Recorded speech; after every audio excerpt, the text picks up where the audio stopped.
Hey guys, welcome back to another episode of Need More Coffee Please with Cisco and Melissa.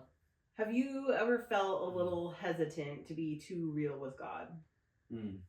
Yeah, in our Christian life and just growing up in the church, maybe we haven't been told this explicitly from the pulpit, but I think it was kind of implied that when we do come to God in prayer or in praise and worship, we're always to come to Him with a cheerful and joyful heart, with thanksgiving, with praise, with joy, with all that, which 100% we should be. There's so much to be thankful for, there's so much to be joyful for, um, and so much to praise Him for. But at the end of the day, we are humans, and there are things that are going to be difficult, are going to be really hard for us to try to wrap our hands around, to go through.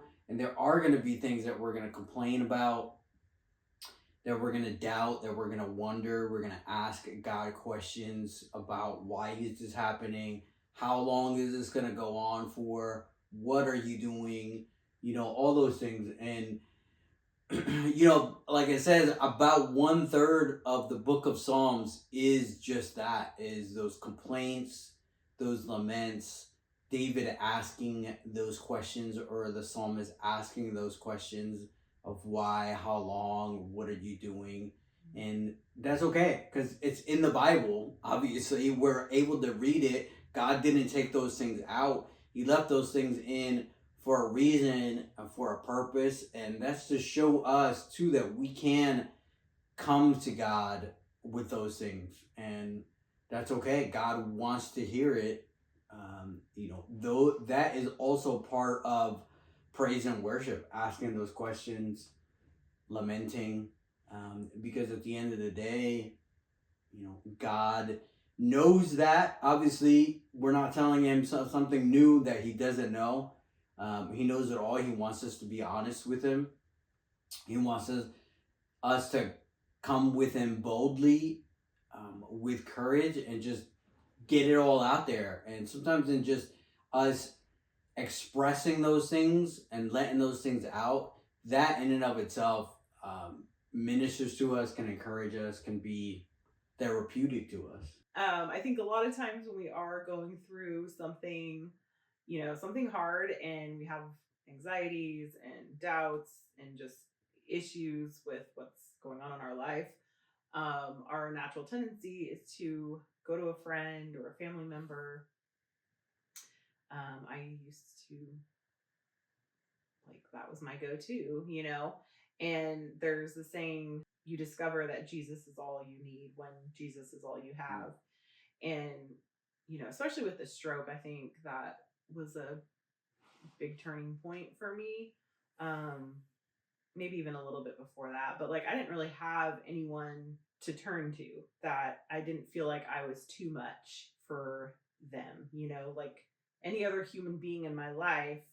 Like I couldn't go to them with the things that I was going through because it was a lot, but nobody could give me like a solution to what I was going through. And I knew that. And I think when we do go to friends, that is what we're looking for, right? Like we want to feel better about our situation. We want like to solve it in a sense, and not always. I think women, sometimes we just want to vent, and maybe we come to a solution through the venting. Um, but you kind of a lot of times leave feeling like, man, I just overshared and said way too much and dumped all my so much on this person. And that is something you'll never come away feeling with God. Like, and it took me, I mean, I'm well into my 40s now, and it's taken many years of walking with the Lord to come to that place of realizing, like, I think I didn't used to like going to Him because I didn't walk away with a solution necessarily, but a lot of times, like, I didn't leave space for Him to talk back, like, or to respond to my complaints. Whereas now that is something I have incorporated in my prayer life of allowing that time and space to actually hear from him. And yeah, like I've never once come away from complaining or, just um Venting. venting and taking my problems before him. I've never walked away feeling like, man, that was way too much for him. Yeah, and that's so important. The taking the time to be quiet and to listen, and to really, try to absorb what God is showing you and telling you. And that's one thing we see with the Psalms, and with a lot of those Psalms of lament and of complaint at the beginning, is, yes, at the beginning it says, why God, how long, kind of what are you doing, but at the end, it's David thanking the Lord and praising him, and you could see that there's that change.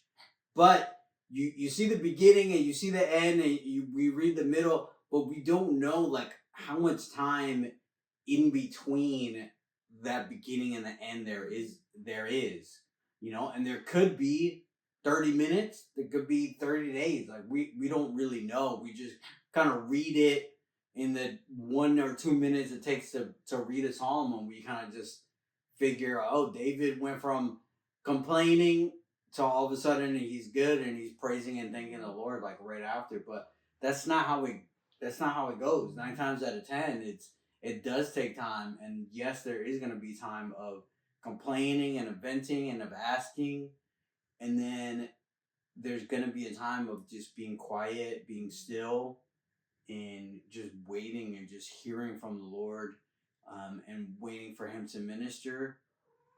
And then there's that time of thankfulness, of praise, of thanksgiving, and of just, praising the Lord for who He is, for what He's doing and what He's going to do and what He's done. So it's easy to look at those things, but God is working, and He's definitely worked and showed both of us, after the stroke. Melissa really went through it while she was in the hospital. While By you were my, in the hospital. huh? While you were in the Oh yeah, hospital. but I was in the hospital too. But that's the crazy thing, is I don't remember. The vast majority of my hospital stay, except for maybe the last week, and even that is in just in bits and pieces. Um, but being by my bedside, not knowing what was gonna happen. I mean, even the months, probably year following, Mm-hmm. So when you come to that place of turning to God, like before anyone else, really, it kind of takes or lets other people off the hook, I should say. That was something that I really had a hard time with for a period, because at first you have, and this goes for anything hard that you're going to walk through. Like you have a lot of support, a lot of people reaching out in the beginning, and then it hits a point where that all kind of ends. People go back to their regular life, and that's just the natural occurrence of things like that. People have lives they need to get back to, and it's not always going to be all about you. But that is hard when you kind of hit that point and you're like, cool, I'm here by myself. And, you know, um, but when you get to the point where you're comfortable going to the Lord first, and that is becoming a habit, like it lets people off the hook too, because not that people shouldn't reach out, but you don't need them to, like the Lord is the best person to go to with all of the stuff anyway. Like, he's going to answer and satisfy you in a way that no other human can. Um, and, even though there are hurts and things that you may have to work through, like, you're going to get to the point too where you're like, you're going to see, I didn't need that. I didn't need that as much as I thought I did, I guess I should say. So Yeah. yeah. Yeah, for sure. There's And there was a lot of questions that we were Mm-hmm. asking. I know that I was asking, afterwards, when I finally could start remembering and when I was in my right mind. I remember those nights in the hospital, after Melissa and the kids and the family left and the lights got shut off and I was just kind of there by myself. Um, there was a lot of questions I was asking, like, why did this happen? What are you doing? What's it gonna look like later? Like, what is your plan with all this? Like, it just didn't make sense, and there was a lot of questions, um, and a lot of fear and a lot of tears. To be honest, just Mm-hmm. just really not knowing, um, and just lamenting. And that there was a period of that. There was the time I was in the hospital, and even the time afterwards when I came home. There was just a lot of those questions. Um, there was a lot of stillness too, because I couldn't hardly do anything, especially at the beginning. I couldn't get around by myself. I couldn't watch TV or look at my phone because my eyes hurt. They were all blurry, and so I would just literally sit there in the living room with my eyes closed, just doing nothing. And at that time, thankfully, I did pray, and I was in that mindset. And yes, a lot of those were complaints and laments, but I was thanking God that I was there at home, not in the hospital, not with hoses sticking out of me or just whatever was going on, and that I made it through that initial ordeal. And yes, I still had a long road ahead of me as far as recovery, and I didn't know what that was going to look like, at all. But I was getting into that kind of mindset of thankfulness, and just the basic, just thanking God I'm here, thanking God for Melissa and for the kids and for this house, and that He provided, and has been providing so much over the last 2 years. And so it did take me a while, to get to that point. And no, none of our questions are fully answered. Like, we're not gonna know 100% the reason why this happened on this side of eternity. We're just not going to know. We might know bits and pieces, and we might see things that God has orchestrated and that He's done and that He's doing, but we're just not going to see the whole picture. And we just have to be okay with that. We just have to know that at the end of the day, God is sovereign. He knows what He's doing. He has His reasons why. Ultimately, they're for His glory and they're for our good. And we just have to be okay with that, be confident in that, and just know. And so, it's okay. Um, like I read somewhere, so it's okay to not be okay. It's just not okay to stay there. There's gonna be times where we're not gonna be okay, where things are gonna be hard and scary and tough and frustrating. And God knows He allowed those things to happen. So He knows. So when we come to Him with those complaints, like, He already knows. It's not gonna be too much for Him. As much as we think it is, and it can be when we're talking to another human, whether it be a family member or a friend. Sometimes it's a lot. Sometimes it's a lot for them to take in, but thankfully for God, it's not too much. He allowed it for it to happen, and we can be confident in that and just come to Him, just knowing, and be okay with not knowing everything. Mm-hmm. Yeah, and remembering, who He is. I think when we are, uh, you know, praying, like I find, yeah, we come to Him with what we're going through and what is on our minds, and then in the process, like remembering who He is, how much He loves us, like what He's capable of, and that, as you see in the Psalms, it's the same thing. Like you see that transition happen in your own mind and heart, where you're like, oh yeah, like you love me more than any anybody ever could, like more than they could ever think to love me. You, are so capable. You are in control of all things.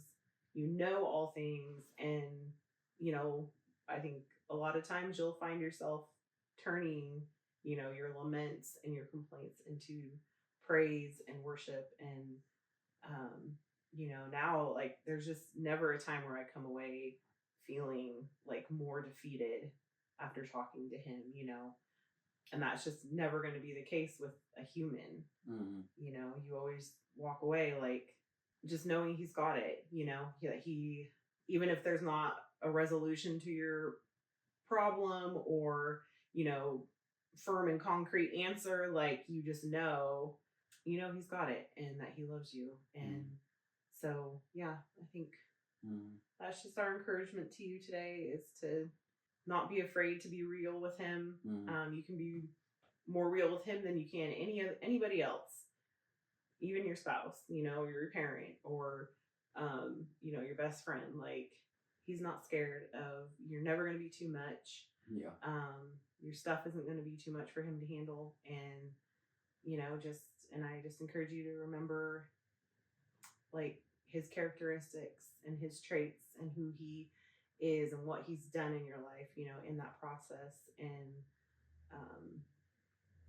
yeah. Mm-hmm. Yeah, absolutely. Yeah, and if you guys are going through something right now that is difficult, it could be physical, something health wise, something in your relationship or marriage, something with your kids, with your friends. Like there's gonna be difficult times. That's just part of the human life experience, but those times are times where we can and we should cling to God, because at the end of the day, He's the only one that truly knows. He's the one that has allowed it to happen. He knows why it's happened, and so these are the times where we need to get closer to Him, not further. And I know that a lot of people do, sometimes trials and things like that might push people away from God, because we don't feel like He's loving or He's helping us. But at the end of the day, He is. It doesn't really seem like it at the time, but He is. He loves us. He wants what's best for us, and He's helping us. And sometimes His discipline and all that is for our own good. So if you guys are going through something, or you need prayer or something like that, don't be afraid. Share that in the comments or DM us and just let us know. We'd love to pray for you. We will pray for you, for sure. And that's what we're here for. We just wanting to share our stories, what we've learned, what God has taught us through all of this, and that's what we want to continue to do, and want to hear from you guys. We know that there are lots of you who have gone through something similar to us, or just a trial in your life where you had to run to God and cling to Him. And we would love to hear your stories. We would love to pray for you guys. So thanks so much for watching. We appreciate y'all. Don't forget to hit like and subscribe and share. That really helps us a lot, and we would love that. And thank you guys. We'll see you soon. Yep. Have a good one.